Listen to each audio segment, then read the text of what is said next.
The first tickets to next week's State A Legion baseball tournament in Mitchell are being punched in region semifinal play this afternoon.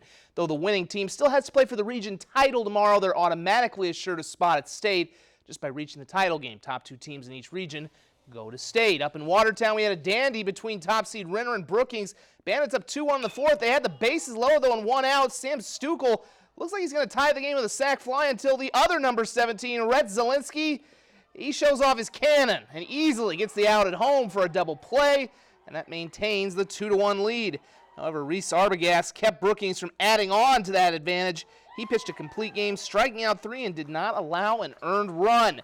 But he still didn't have the lead going into the 6th inning. Renner with a man on second and 1 out. CJ Stukel a one-hopper. Trevor Barrett with a great play to get the out and prevent the run from scoring. That gave them their second out, so the Bandits were intentionally walking Nick Hoekstra to get to Sam Stukel. Turns out to be a mistake because he hits a Baltimore chop and beats it out. Zach Norton scores to tie the game up at 2 apiece. Bottom 7, Renner got 2 aboard with 2 out, and Chase Merrill would be the hero. He drops in a walk-off single into right field. That'll score Andy Moen from third, and he's heading up to celebrate with his teammate because they are heading to the state tournament. 3-2 the final. After the game, we spoke with the hero who had the big hit. Yeah, I got up there, didn't really know what was going to happen, and then took it to the right field, and now we're going to state, so it's a great feeling. This team's, they're a very interesting group of guys. You know, I've told them we've learned to win in a lot of different ways. It's great to have that momentum in a low-scoring game, be able to do it that way, and then be able to do one like we did, yesterday, where you put up a bunch of runs. So it gives the kids a lot of confidence going into next week. More scores from Region 1A. Watertown defeated Huron in an elimination game. That moved them into the evening game, in which they would beat Brookings 8-4. Watertown qualifies for state.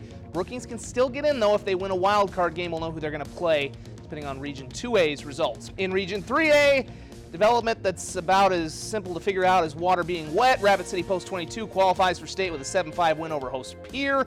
In the other games, Post 320 eliminates Sturgis.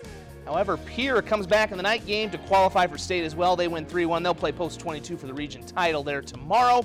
And also in Region 2A, that one just getting underway. It got pushed back yesterday due to the excessive heat.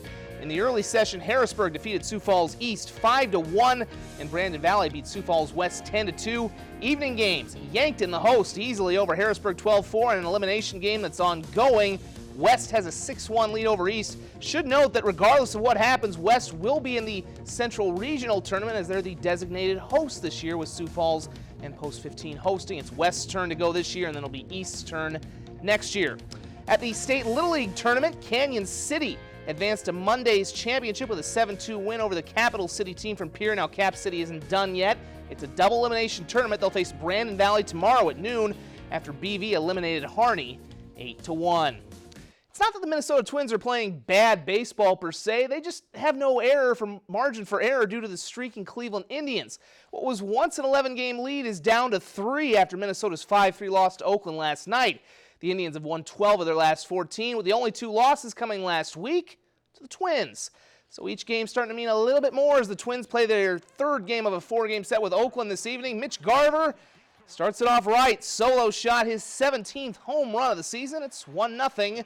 Minnesota. A couple batters later, Nelson Cruz follows suit. He's going to hit into the shrubbery in the batter's eye.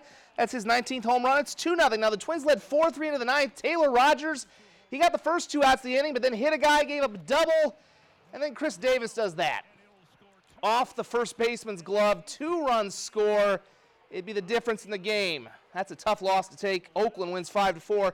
Good news for the Twins, though. Cleveland does lose to Kansas City, so Minnesota's lead is still at 3 games. The Canaries' playoff hopes taking a hit after last night's doubleheader loss at Sioux City. They need to bounce back tonight for a 3rd straight night. For the 3rd straight night, they took the lead on that Brett Vertigan single. It's already 2-1 there, and it's now 2-0.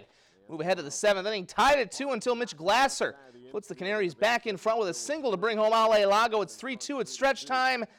Lead doesn't last a half an inning, though. Adam Sasser with a game-tying double. They get a sac fly in the 8th. And the Canaries fall again, 4-3 series finale before the All-Star break tomorrow at 4. It's practically becoming a weekly segment to see former Coyote Chris Strevler and former Jackrabbit Jake Winicky succeeding in the Canadian Football League. That's because each team has found a specialized niche for the former Rushmore State College stars. With his running ability, Strevler's become a Cordell Stewart-like slash option off the bench. There's a mid-90s reference for you. Last night he carried 5 times for 35 yards in that touchdown as the Winnipeg Blue Bombers beat Ottawa 31-1. Apparently you can score 1 point in that league, helping to improve them to 5-0. And today, SDSU alum Jake Winicky in action against Edmonton for Montreal. They love to use his height in the goal line situations. That's why his 3rd touchdown catch of the season. It was his only grab in Montreal's 20-10 win over Edmonton. They're now 3-1. Finally, it was moving day at the British Open. Lee Westwood had a good round. He was 46 years old, but not playing like it today. Birdie on number 4. He would shoot into the 6th place in the tournament at 8 under par. J.B. Holmes came in as the leader on number 12. He birdies. He shoots a 2 under 69. Brooks Koepka, as he usually does, making a charge late in the major. He birdies on 18 to finish his round at 4 under par 67.